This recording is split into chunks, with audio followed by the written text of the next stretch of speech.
আসসালামু আলাইকুম, সবাই কেমন আছেন? আশা করছি সবাই ভালো আছেন। শীতকালীন সময়ে তো পিঠাপুলি অনেক রকম খাওয়া হলো। এরকম হাতে কাটা সেমাই পিঠা কে কে খেয়েছেন? আর কে কে এখনো খাননি কমেন্ট করে কিন্তু অবশ্যই জানাবেন। আমাদের এখানে এটাকে সেমাই পিঠা বলা হয়। অনেক জায়গায় চুই পিঠাও বলে। আপনারা কে কোন নামে চেনেন কমেন্ট করে দিবেন।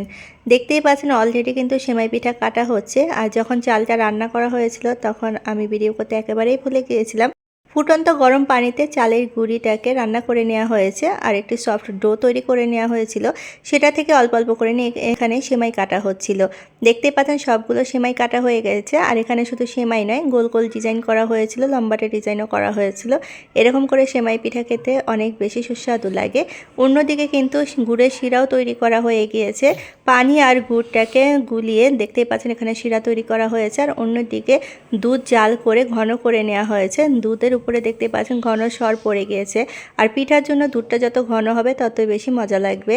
আর শিরাটা কিন্তু এখন ঘন হয়ে এসেছে। এই পর্যায়ে এখন পিঠাগুলো শিরাতে দিয়ে দেব। দেখতেই পাচ্ছেন পিঠাগুলো মা শিরার মধ্যে দিয়ে দিচ্ছে। আর একেবারে ফুটন্ত শিরাতেই পিঠা দিতে হবে, কিন্তু সাবধানতার সাথে দিতে হবে। সবগুলো পিঠা একসাথে দিলে কিন্তু জমাট বেঁধে যাবে, একটার একটা গায়ে লেগে যাবে। এই জন্য অল্প অল্প করে মা ছড়িয়ে ছড়িয়ে পিঠাগুলো দিয়ে দিচ্ছিল। এভাবে দিলে পিঠা কখনো একটার একটার সাথে লেগে যাবে না। দেখতেই পাচ্ছেন প্রথম দিকে যে পিঠাগুলো দেয়া হয়েছিল সেগুলো কিন্তু উপরে ভেসে উঠেছে। জাস্ট পিঠাগুলো দেওয়ার পর একটা বলক তুলে নেব।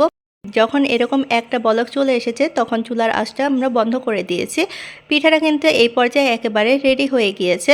এখন শুধু দুধটা মিশিয়ে নিলেই হয়ে যাবে। আর যারা এখন দুধ মিশাতে চাচ্ছেন না, পরে জাস্ট খাওয়ার সময় বাটিতে নিয়ে দুধ মিশিয়ে নিলেই হয়ে যায়। কিন্তু এখন মা দেখতে পাচ্ছেন সেই ঘন করে রাখা দুধটা দিয়ে দিচ্ছিল। আর এই সেমাই পিঠাটা খেতে অসাধারণ লাগে। দেখতেই পাচ্ছেন কতটা লোভনীয় লাগছে, তাই না? আর শীতের মধ্যে গরম গরম পিঠা হলে আর কি লাগে বলুন। আর এই সেমাই পিঠা কম বেশি সবারই অনেক বেশি পছন্দ। তো মা কিন্তু এখন আমাকে একটা বড় পেলায় তুলে দিচ্ছিল, কারণ হাঁড়ি থেকে এত গরম গরম পিঠা একেবারেই খাওয়া সম্ভব নয়। এই জন্য একটি পেলায় এখানে আমি তুলে নিচ্ছিলাম, যাতে একটু ঠান্ডা হয়ে যায় আর পিঠাগুলো একেবারে মজা মজা করে আমরা খেয়ে ফেলতে পারি। দেখতে পাচ্ছেন পিঠাগুলো একটি পেলায় তুলে নিয়েছি। এখান থেকে এখন আমি ছোট একটি পেলায় আমার জন্য তুলে নিচ্ছি। তো আমি আমার পছন্দ মতো নিয়ে নিচ্ছিলাম। আমি সেমাইয়ের সাথে সাথে ওই গোল ডিজাইন করা, লম্বা ডিজাইন করাগুলো নিচ্ছিলাম, কারণ এগুলো খেতে আমার কাছে অনেক বেশি ভালো লাগে। তো পিঠাগুলো এখানে আমি তুলে নিয়েছি। আর আমি কিন্তু এখানে এক্সট্রা দুধ অ্যাড করে নিব।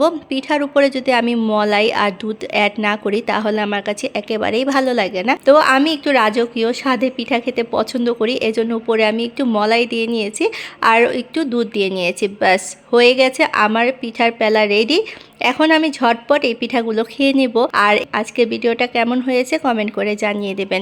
ধন্যবাদ সবাইকে আমার ভিডিওটা দেখার জন্য।